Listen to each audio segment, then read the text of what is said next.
All right, so I didn't really finish my theory. Gotta finish it up. So, anyways, Hank, Dean, I think personally went off, did their own thing as early clone copies. Rusty assumed that they were dead, so he just moved on, made new clones, made new slugs, moved on with his life. I think that the Hank and Dean clone then saw this, had some kind of traumatic experience happen with that. Maybe even a little bit of a Cain and Abel thing going on where one of them kills the other, and that's why Scare Bear has blood and carries a knife but doesn't seem to actually attack anybody and is just a lurker.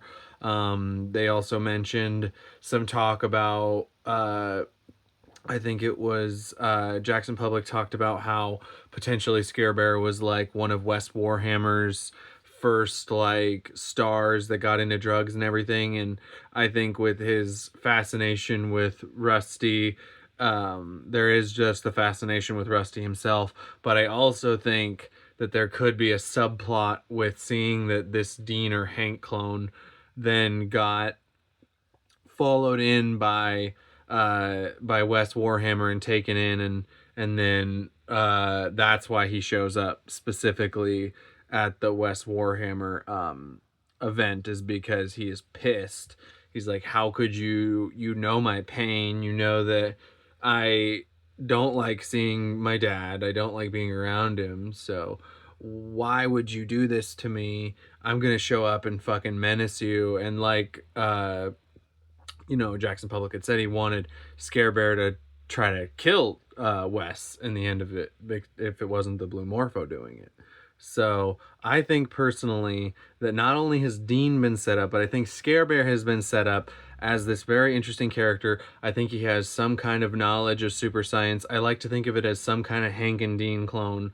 Hank or Dean, I'm okay with it being either one, but I do like the thought that they attacked the other one when they moved off, and that's why Bobby references both of them leaving and both of them interacting with each other, and neither of the clones remember it.